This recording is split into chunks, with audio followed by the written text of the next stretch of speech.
par exemple, reste à s'inspirer.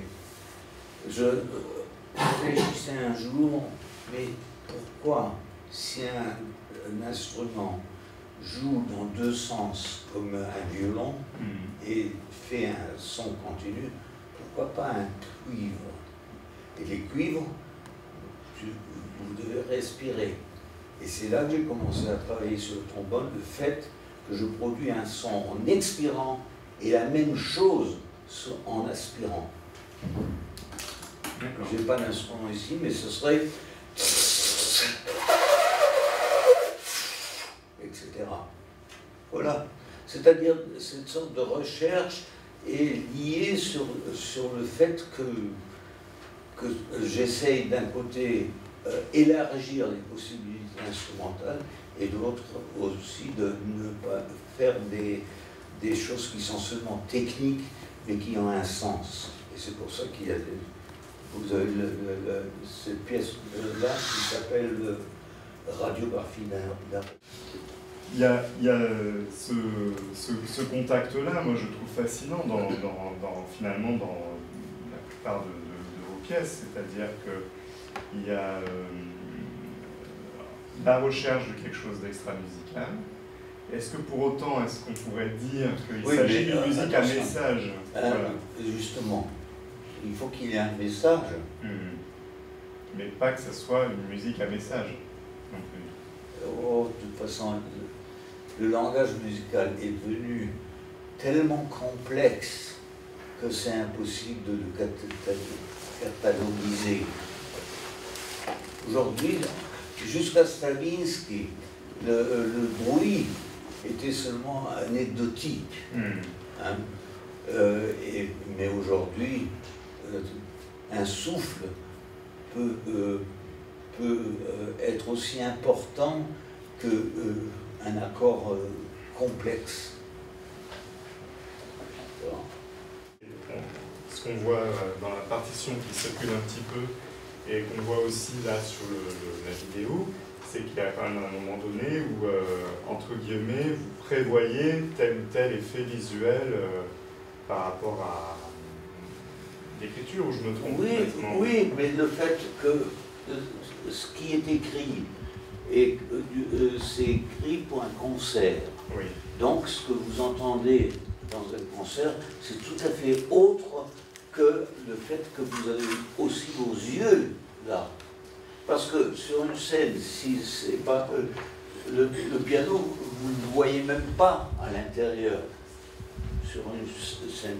Tandis que ici, même l'instrument est partie de dramaturgie.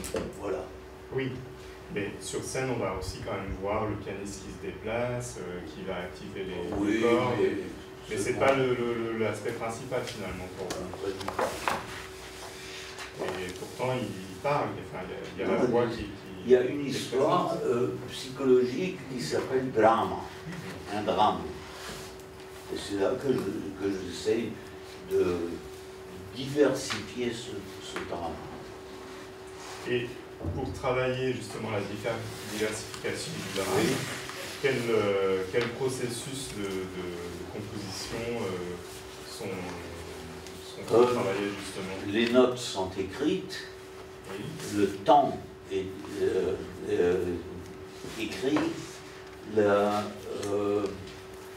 morphologie du son est écrite, c'est-à-dire vous mettez ça d'une manière professionnelle, vous transcrivez cette chose en son et c'est ça le résultat. D'accord. Et est-ce que au niveau du processus de composition, vous commencez par faire des cellules temporelles? Oh, tout.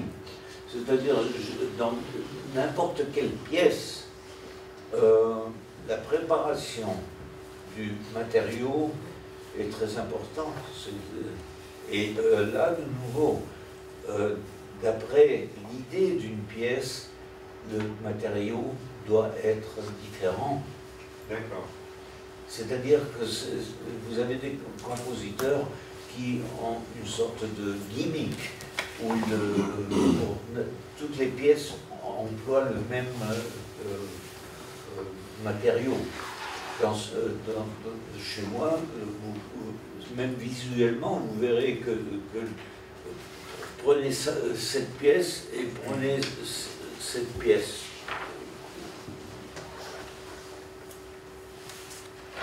La problématique est différente et c'est pour ça que voilà. Mais alors à ce moment-là, on a une pièce effectivement où typiquement on a effectivement visuellement un aspect. Non, c'est alors prenez le premier symbole, ouais. Hein, ici. Premier symbole, vous avez au-dessus un cercle et différents dessins. Ça, c'est l'articulation, c'est-à-dire avec une cymbale à travers le tube du trombone, avec un plunger, etc. L'intérieur de ça veut dire en crescendo, mais à l'intérieur vous avez un dessin. Oui. C'est le dessin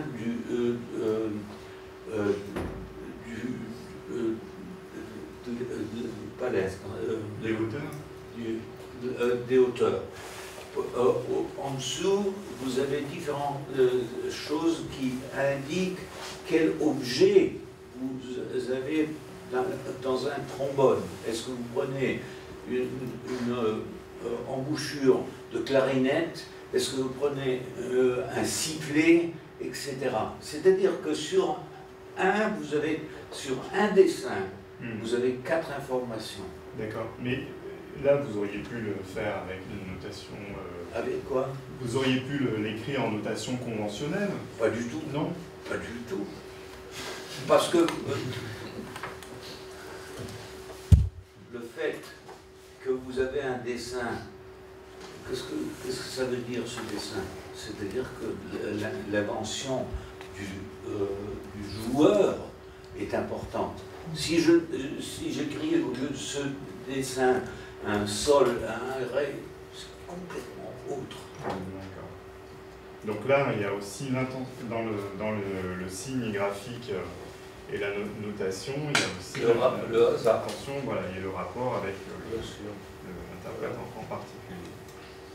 Et la question que je voulais vous poser là, tout à l'heure, c'est, bon, même si on admet effectivement, au vu du matériel que nous avons ici rassemblé, qu'il y a un véritable travail d'élaboration qui se renouvelle sur chaque pièce.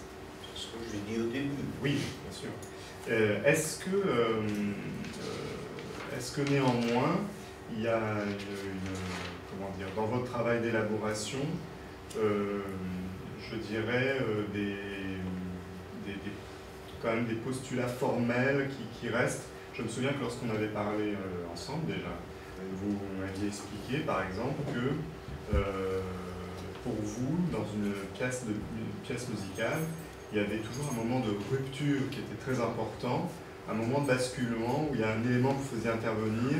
Oui, ça dépend de la pièce. Mais si j'ai par exemple